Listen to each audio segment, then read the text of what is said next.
بسم اللہ الرحمن الرحیم۔ شروع اللہ کے نام سے جو بڑا مہربان اور نہایت رحم والا ہے۔ انما الاعمال بالنیات پاک اسلام چینل میں آپ کا خیر مقدم ہے۔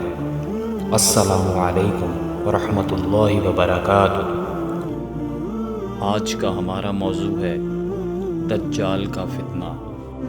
لیکن اس کے علاوہ معین شخص ہوگا دجال۔ یہ معین شخص جو دجال ہوگا اس کے بارے میں بھی ایک تو بالکل متفق علیہ چیزیں ہیں۔ نمبر ایک کہ وہ شخص ہے، قطعی ہے، یقینی ہے، اس کا حلیہ بھی حضور صلی اللہ علیہ وسلم نے احادیث کے اندر بیان کیا۔ دوسری بات یہ کہ اس کے ہاتھ میں قوانین قدرت، گویا کہ تسخیر کائنات، گویا کہ نقطۂ عروج کو پہنچ چکی، تمام اختیارات الہی تقریباً اس کے ہاتھ میں آ چکے ہوں۔ جو بڑے سے بڑے معجزے اللہ تعالیٰ نے نبیوں کو دیے ہیں وہ معجزے کر کے دکھائے گا۔ وہ مردہ کو زندہ کرے گا، مردہ لوگوں کی افواہوں کو لے کر آئے گا، ان کی روحوں کو، اگرچہ جھوٹی روحیں ہوں گی، وہ شیاطین جن ہوں گے جو ان کا بھیس بدل کر آئیں گے، لیکن یہ کہ وہ لوگوں سے کلام کریں گے۔ یہ اسپرچولیزم جو اپنی انتہا کو پہنچا ہوا ہے یورپ میں اور مغرب میں، یہ در حقیقت اسی کا ایک مظہر ہے۔ وہ کھلے بیابان کو کہے گا جہاں بالکل ڈٹیل جو ہے وہ صحرا تھا، گلو گلزار کر دے گا جب چاہے گا جہاں چاہے گا بارش برسائے گا۔ فاصلہ اس کے لیے بے معنی ہوگا۔ اس کی سواری وہ ہوگی کہ جس کے دونوں کانوں کے درمیان فاصلہ 80 ہاتھ کا ہوگا۔ یہ سارے جو آج آپ کی اس ٹیکنالوجی کی جو انتہا جا رہی ہے اور جدھر جا رہی ہے، اس کو اچھی طرح سمجھ لیجیے۔ آج سے 100 سال پہلے شاید انسان ان چیزوں کا تصور نہ کر سکتا۔ وہ کوئی سواری ایسی بھی ہو سکتی ہے جس کے دو کانوں کے درمیان کا فاصلہ جو ہے وہ 80 ہاتھ کا ہو۔ آپ کے یہ سارے جیٹس جو ہیں وہ کیا ہیں؟ ان کے رڈارز جو لگے ہوئے ہیں، دونوں کان ہیں۔ اس کا ایک قدم اگر مدینے ہوگا تو دوسرا بیت المقدس میں ہوگا۔ اس کی آواز پوری دنیا میں سنی جائے گی۔ سنی جا رہی ہے کہ نہیں؟ یہ ساری قدرت، ساری قوتیں، تسخیر کائنات کلیتاً ایک آدمی کو چیر کر دو ٹکڑے کرے گا، دونوں ٹکڑوں کو علیحدہ کرے گا، اس کے درمیان چلے گا اور پھر ان دونوں کو جوڑے گا اور کھڑا کرے گا۔ احادیث میں ساری موجود ہے۔ سرجری جدھر جا رہی ہے وہ جب نہیں کہ وہاں تک آدمی پہنچے۔ فریز کر کے تو یہ معاملہ اب ہو ہی سکتا ہے، لیکن یہ کہ ابھی اگلا اور قدم کیا ہوگا کچھ نہیں کہہ سکتے۔ یہ چیزیں تو ہے متفق علیہ۔ البتہ کچھ معاملات کے اندر احادیث میں کچھ اختلاف پایا جاتا ہے اور یہ مشکلات الحدیث میں سے۔ اور میں بھی چونکہ اس مسئلے میں اب تک بھی کسی درجے میں ابھی قطعیت کے ساتھ کوئی بات نہیں کہہ پا رہا ہوں، لیکن اب چونکہ گمان غالب کے درجے میں ایک رائے تک پہنچ چکا ہوں، اس لیے میں نے آج اس بات کو آپ تک پہنچانے کے لیے یہ عنوان اختیار کیا۔ حضرت محمد صلی اللہ علیہ وآلہ وسلم نے دجال کے اس دنیاوی وجود کے خاتمے کی طرف سے پیشن گوئی فرمائی تھی، یعنی قیامت سے عین قبل یہ تو پتہ چل جائے گا کہ دجال کب آئے گا۔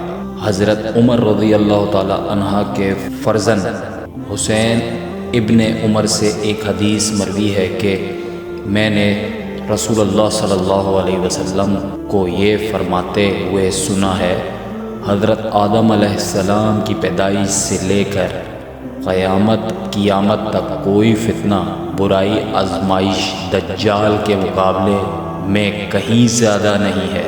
اللہ کے رسول صلی اللہ علیہ وآلہ وسلم نے سورہ کہف کے باقاعدہ تلاوت کی تاکید فرمائی ہے، جو یقیناً مسلمانوں کو دجال کے فتنے سے بچائے گی۔ دجال کی نشانیاں حضرت حذیفہ رضی اللہ تعالی عنہ فرماتے ہیں کہ دجال بائیں آنکھ سے کانا ہوگا، اس کے جسم پر بہت گھنے بال ہوں گے اور وہ اپنے ساتھ اپنی قسم کی جنت اور جہنم بھی لائے گا، حالانکہ اس کی جنت جو کہ جنت کے روپ میں دکھائی دے گی حقیقت میں وہ جہنم ہوگی، اور اسی طرح اس کی جہنم جو کہ جہنم نظر آئے گی حقیقت میں وہ جنت ہوگی۔ دجال کہاں ہے یہ کوئی نہیں جانتا۔ دجال جو سچ کو جھوٹ کے ساتھ چھپاتا ہے، ایک جال ساز جو دھوکہ دہی کرتا ہے، فریب دھندہ ہے، بے حرمتی کرتا ہے، جرم برپا کرتا ہے۔ لہٰذا اس کے معنی کے مطابق دجال کا مطلب ایک بہت بڑا جھوٹ بولنے والا ہے، کیونکہ وہ زمین پر بیشتر علاقوں میں سفر کرے گا۔ وہ بنیادی طور پر ایک بڑا جالساز ہوگا جو ابھرے گا، اور وہ اپنی شیطانی چالوں اور آلات سے لوگوں کو صراط مستقیم کے راستے سے بھڑکا دے گا۔ رومیوں کے خلاف مسلمانوں کی ایک عظیم فتح کے بعد مسلمان روم پر قبضہ کر لیں گے۔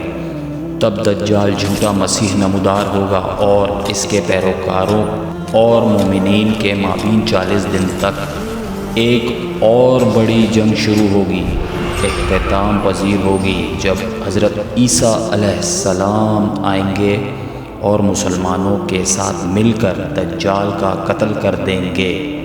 دوسرے مذہب کے باقی تمام لوگ اسلام قبول کر لیں گے، پھر دنیا میں امن قائم ہوگا۔ دجال کی تفصیلات۔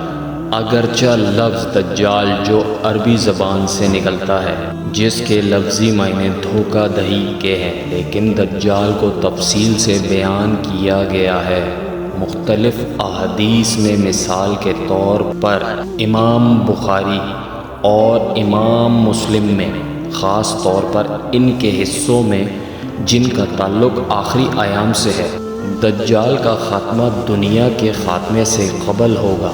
حدیث کی دوسری بہت سی کتابوں میں بھی دجال کا ذکر ہے۔ علماء کے مطابق دجال کے خروج سے پہلے 2 پہلوؤں کو قائم کیا جائے گا، یعنی وہ اس وقت آئے گا جب اس کی مدد کا سسٹم باواسطہ طور پر پوری دنیا میں موجود ہوگا۔ دجالی نظام حتمی کافر کا مظہر ہوگا، اور دجال لامحالہ اس نظام کا قائد منتخب ہوگا۔ جب وہ سامنے آئے گا تو اس کے ماتھے پہ حرف کاف ف ر عربی لفظ کفر یا کافر لکھا ہوگا۔ کافر وہ ہے جو وجود کی اصل فطرت کا احاطہ کرتا ہے اور اللہ تعالیٰ کے بھیجے ہوئے پیغمبروں کو جھٹلاتا ہے۔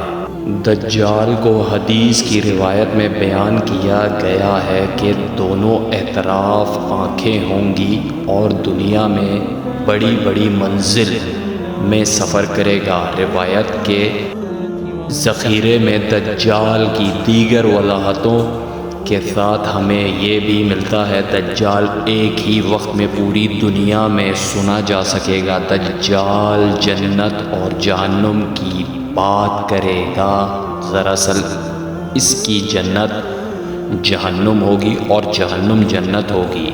اس کی 2 مثالیں انصاف اور امن کے انبار سے متعلق ہیں۔ جو انصاف کا اعلان کرے گا لیکن وہ خود نا انصافی کرے گا، اور وہ امن کا اعلان کرے گا لیکن وہ خود اس کے برعکس کام کرے گا، اور نام نہاد امن کے ذریعے اس کا ہر اعلان امن سے بچانے والی ہر چیز کا بگاڑ ہوگا، یعنی وہ جو اعلان کرے گا اس کے بالکل برعکس کرے گا۔ دجال یہودی نسل سے ہوگا، وہ بہت چڑچڑا اور انتہائی غصے والا ہوگا۔ دجال ایک آنکھ سے کانا ہوگا جبکہ اس کی دوسری آنکھ تیرتے انگور کی طرح ہوگی۔ اس کا قد چھوٹا، موٹا، مرغی جیسی ٹانگوں والا، سیاہ گھنگرالے بال اور گدی رنگت والا ہوگا۔ اس کی پیشانی پر اس کی دونوں آنکھوں کے درمیان لفظ کافر لکھا ہوگا، جو کوئی بھی مومن پڑھ لے گا۔ دجال دنیا پر 40 دن تک حکمرانی کرے گا، ایک دن ایک سال کی طرح، ایک دن ایک مہینے کی طرح، ایک دن ایک ہفتے کی طرح، اور باقی دن باقاعدہ ایام کی طرح۔ اس طرح اس کا راج 14 ماہ 14 دن جاری رہے گا۔ وہ شام اور عراق کے مابین فساد بدعنوانی کی اپنی مہم کا آغاز کرے گا۔ دجال میں اصفہان ایران کے 70,000 یہودی کی ایک بڑی پیروکار ہوگی۔ بنیادی طور پر یہودی پیروکار ہونے کے علاوہ اس کے ساتھ ساتھ خواتین پیروکاروں کی بھی ایک بڑی تعداد ہوگی۔ دجال کے بارے میں مختلف روایات ملتی ہیں۔ حضرت عمران کے بیٹے حسین فرماتے ہیں کہ رسول اللہ صلی اللہ علیہ وسلم نے فرمایا، دجال کے بارے میں سننے والوں کو اس سے دور رہنا چاہیے۔ اللہ کی قسم، ایک شخص اس کو مومن سمجھے گا، اس کے حیرت انگیز کارناموں کو دیکھ کر وہ اس کا پیروکار بن جائے گا۔ ابو سعید کی بیان کردہ ایک بڑی حدیث، رسول اللہ صلی اللہ علیہ وسلم نے فرمایا ہے کہ دجال آئے گا، لیکن اس کے لیے مکہ اور مدینہ میں داخلہ ممنوع ناممکن ہوگا، کیونکہ مکہ اور مدینہ کی حدود پر فرشتے تلواریں لے کر کھڑے ہوں گے۔ وہ مدینہ سے باہر ایک بنجر زمین میں کیمپ لگائے گا۔ ایک شخص جو پختہ ایمان والا ہوگا اس سے یہ کہہ کر مقابلہ کرے گا، میں گواہی دیتا ہوں کہ تو وہی دجال ہے جس کے بارے میں رسول اللہ صلی اللہ علیہ وسلم نے ہمیں آگاہ فرمایا ہے۔ حضرت انس رضی اللہ تعالی عنہ فرماتے ہیں کہ رسول اللہ صلی اللہ علیہ وسلم نے فرمایا، دجال آئے گا اور مدینہ کے مضافات میں پہنچ جائے گا، 3 زلزلے پڑیں گے۔ اس وقت تمام کافر اور منافق مدینہ سے فرار ہو جائیں گے۔ اس طرح مدینہ منورہ تمام شرپسند منافقین سے پاک ہو جائے گا۔ حضرت اسامہ کی بیٹی بیان کرتی ہیں، رسول اللہ صلی اللہ علیہ وسلم ایک بار میرے گھر تشریف لائے اور وہاں دجال کے بارے میں بات فرمائی کہ دجال خروج سے قبل قحط کے 3 واقعات ہوں گے۔ 1 سال میں آسمان اپنی 1/3 بارش کو روک دے گا، جس کی وجہ سے زمین اپنی پیداوار کا 1/3 فصل روک سکتی ہے۔ دوسرے سال میں آسمان اپنی 2/3 بارش کو روک دے گا، جس کی وجہ سے زمین اپنی پیداوار کا 2/3 حصہ روک لے گی۔ تیسرے سال میں آسمان اپنی تمام پانی کو روک دے گا اور اس سال کوئی فصل نہیں ہوگی، تمام جانور مر جائیں گے۔ دجال کی سب سے بڑی برائی یہ ہوگی کہ وہ کسی کے پاس جائے گا اور اس سے پوچھے گا، اگر میں آپ کی اونٹنی کو زندہ کر دوں تو کیا آپ یقین کریں گے کہ میں آپ کا رب ہوں؟ یہ شخص جواب دے گا، یقیناً۔ اس کے بعد شیطان بہت سے شیاطین کو جو ہمیشہ دجال کا ساتھ دیتے ہوں گے، اس شخص کے سامنے اس کی اونٹنی کی شکل میں حاضر ہوگا۔ اس طرح دجال کسی دوسرے شخص کے سامنے حاضر ہوگا جس کے باپ اور بھائی کو فوت ہوئے طویل عرصہ گزر چکا ہوگا، اور اس سے پوچھے گا، اگر میں آپ کے والد اور بھائی کو زندہ کروں گا تو کیا آپ یقین کریں گے کہ میں تمہارا رب ہوں؟ یہ شخص جواب دے گا، کیوں نہیں۔ شیطان ایک بار پھر بھائی اور والد کی شکل میں اس آدمی کے سامنے آئیں گے۔ حضرت مغیرہ بن شعبہ کہتے ہیں کہ کسی نے بھی دجال کے بارے میں رسول اللہ صلی اللہ علیہ وسلم سے نہیں پوچھا ہوگا جتنا میں نے پوچھا۔ رسول اللہ صلی اللہ علیہ وسلم نے فرمایا، وہ آپ کو کس طرح ممکنہ نقصان پہنچا سکتا ہے؟ میں نے کہا، لوگ کہہ رہے ہیں کہ اس کے پاس روٹی کا ایک پہاڑ، رزق اور پانی کا ایک دریا ہوگا۔ اللہ کے رسول صلی اللہ علیہ وسلم نے فرمایا، اللہ کے نزدیک وہ اس طرح سے کہیں زیادہ ذلیل ہے، یعنی اللہ تعالیٰ اچھی طرح جانتا ہے کہ دجال کے پاس حقیقت میں کچھ نہیں ہے، اور جو کچھ اس کے پاس ہوگا وہ صرف دھوکہ ہوگا۔ بخاری و مسلم۔ آخر میں حضرت عیسیٰ علیہ السلام آسمان سے اتریں گے اور دجال کا تعقب کریں گے اور آخر کار اس کو باب لد پر پہنچ کر قتل کر دیں گے۔ جامعہ ترمذی۔ امید کرتا ہوں آپ دوستوں کو یہ ویڈیو پسند آئی ہوگی۔ اپنی رائے کا اظہار کمنٹ سیکشن میں کریں۔ شکریہ۔